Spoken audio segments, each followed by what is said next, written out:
Up until 2018, Canon had introduced 8 mainstream lens mounts. That year also marked the introduction of the new RF lens mount by Canon, which followed several earlier types of lens mounts. It not only facilitates attachment but also acts as a communication link between the camera and the lens, enabling a variety of functions. The question now is whether Canon has something similar in store for us next year. In this video, we'll dive into some of Canon's anticipated plans for future RF lenses. Keep in mind that the information comes from various unofficial sources, as Canon has not officially confirmed anything yet, so there's that.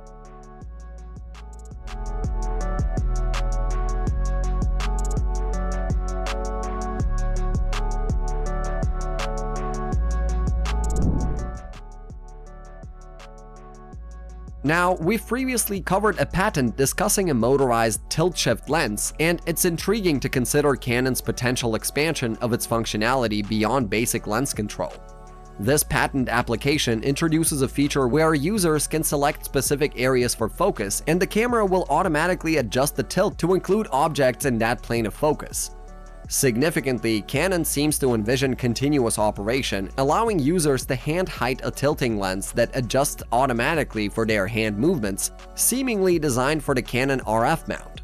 Traditional tilt-shift lenses have intricate and delicate mechanics, and simplifying some of these aspects could greatly benefit field use, especially if controlling the lens becomes more ergonomic. Achieving this level of control is currently challenging with existing tilt-shift lenses unless the user possesses exceptional stability. Now, in a recent patent application, Canon presents a range of TSR lenses, although it's essential to note that this is merely a patent application and may or may not materialize into an actual product. Nonetheless, exploring Canon's research provides an interesting glimpse into their innovative pursuits. Did you know that 72% of visitors are more likely to make their purchases soon after watching a product video? This makes it necessary to have a product demonstration or promo video for showcasing your product's potential values and benefits.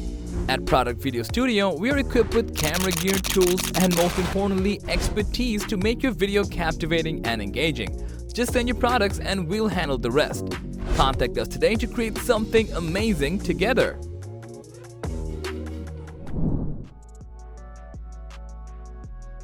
Canon recently unveiled the RF 24-105mm f/2.8L IS USM Z lens along with 2 power zoom accessories, the PZ-E2 and PZ-E2B. The PZ-E2B specifically utilizes the 20-pin port, enabling compatibility with certain Canon cinema and broadcast accessories. Surprisingly, it was revealed over the weekend that the RF 24-105mm f/2.8L IS USM Z won't be the sole power zoom compatible lens for the EOS R system. At least 2 more such lenses are expected within the next year. This development isn't entirely unexpected, considering that a $1,000 plus accessory like the power zoom should ideally work with multiple EOS R lenses. In contrast, the previous PZ-E1, priced at around $200, was limited to compatibility with the EFS 18-135mm f/3.5-5.6 USM. Canon had mentioned that the PZ-E2 series would be the first in a sequence contingent on its market reception. While expressing a desire for an internal zoom motor, there is also anticipation for expanded compatibility, such as with potential 24/28-300mm f/2.8-5.6 lens. This move by Canon seems to be aimed at attracting more videographers to the EOS R system, possibly as an alternative to the relatively expensive dedicated Cine lineup.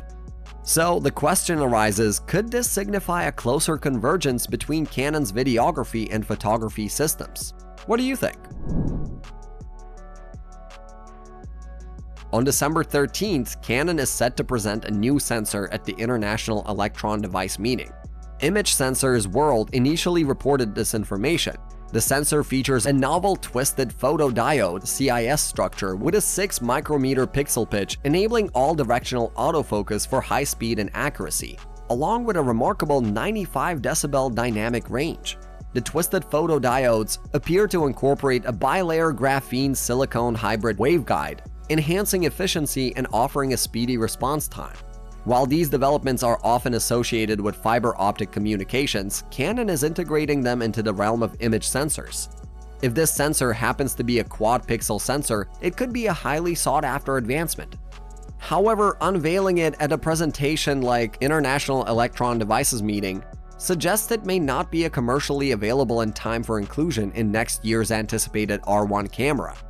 Sony, known for burning money with little margin on their own cameras, CMOS, gains substantial income by selling their CMOS to competitors. Smartphone CMOS, due to its high volume, proves more lucrative than dedicated cameras. Canon, primarily involved in cameras and medical equipment, could potentially enter the smartphone market by supplying manufacturers adopting a strategy similar to Sony's in order to secure market share. Canon's licensing from MetaLens to provide lenses for smartphones is a promising move, leveraging advanced technology in the hope of success. Canon Japan has added the Canon RF 24-105mm f2.8L IS-USM-Z and the Canon RF 200-800mm f6.3-9 IS-USM to the list of products facing short supply. Canon has indicated that they will ship these lenses sequentially and delivery times may be longer than usual. It's likely that other regions will also experience a high demand for pre-orders. We think that camera companies are adopting a new strategy to encourage pre-orders by creating a sense of urgency, making customers feel they must pre-order to secure the desired item. Nikon is employing a similar approach, with most lenses becoming available 2 to 3 weeks after the launch date. Interestingly, the RF 28-2.8 was initially listed as delayed, but Adorama had them in stock even before the official launch date. The RF 100-300/2.8 launched in May remains challenging to obtain. On a positive note though, there is ample availability of RFS 10-18 IS lenses. So what do you think about these Canon updates? Do let us know down in the comments and consider subscribing for more content like this on your feed. As always, thanks for watching.